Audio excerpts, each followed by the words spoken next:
우리가 매일 분리배출하는 플라스틱 병뚜껑은 크기가 작아 대부분 그냥 버려진다고 합니다.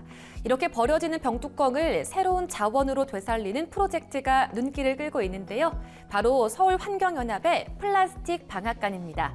오늘 위클리 인터뷰에서는 서울환경연합의 김자연 활동가 모시고 작은 병뚜껑이 만드는 놀라운 자원 순환 이야기 자세히 나눠보겠습니다. 안녕하세요. 안녕하세요.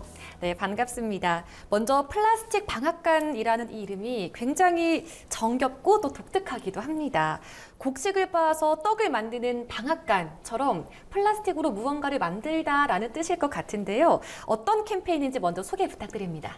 네, 저희는 플라스틱 병뚜껑을 재활용품으로 만들어내는 캠페인을 운영하고 있습니다.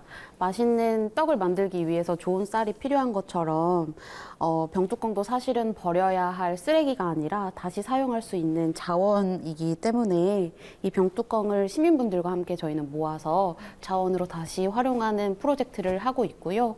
이 병뚜껑을 모아주시는 분들을 저희는 참새클럽이라고 부르고 있습니다. 그래서 병뚜껑을 모으는 것뿐만이 아니라 일상 속의 플라스틱 쓰레기 문제에 대해서 이야기하고 함께 해결하기 위해 행동하는 분들이 모인 곳입니다. 네, 이 참새클럽 그리고 플라스틱 방앗간 굉장히 정겨운 이름인 것 같은데 우리가 이 병뚜껑을 분리배출을 열심히 해도 정작 선별장에서는 그냥 버려지거나 소각하는 경우가 많다고 들었거든요. 왜 병뚜껑은 재활용되지 못하고 버려지는 건가요? 공공선별 시스템 안에서는 크기가 큰 플라스틱 혹은 페트병을 중심해서 그 위주로 선별이 되어서 자원으로 재활용이 되고 있는데요.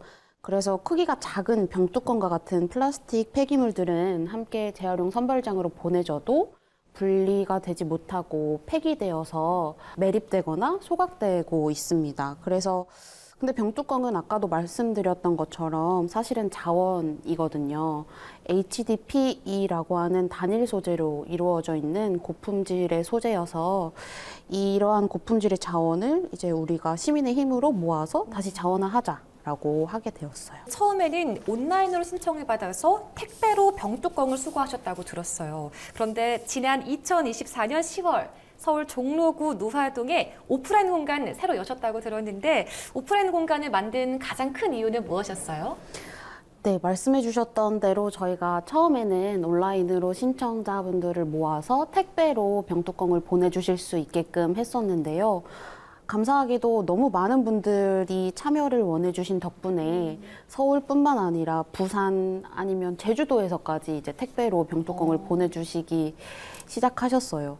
근데 그 택배가 도착하는 과정에서 발생하는 탄소 발자국이라든지 아니면 발생하는 택배 쓰레기 등의 부가적인 문제가 있었는데 사실 그런 문제들은 저희 프로젝트와는 거리가 굉장히 네, 저희가 지향하는 바는 아니어서 어떻게 해야 될까 고민을 하다가 다행히도 이런 플라스틱을 재활용하는 활동에 관심이 되게 많아졌고 그래서 저희와 같은 활동을 하시는 분들이 지역 곳곳에 많이 늘어났어요. 그래서 다른 지역에 사시는 분들도 직접 방문하실 수 있게끔 유도를 하고 있고 노화동에 오픈한 공간으로도 이제 시민분들이 자전거를 타고 혹은 대중교통을 타고 직접 오실 수 있게끔 하고 있습니다.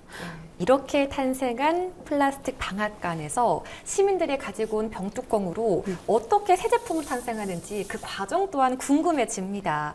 또 참여한 시민들에게 돌려주시는 튜브짝의 이런 친환경 리워드에 대해서도 좀 궁금해지는데 시민들의 반응은 좀 어떠한 건가요? 일단 제작하는 과정은 방앗간과 굉장히 흡사합니다.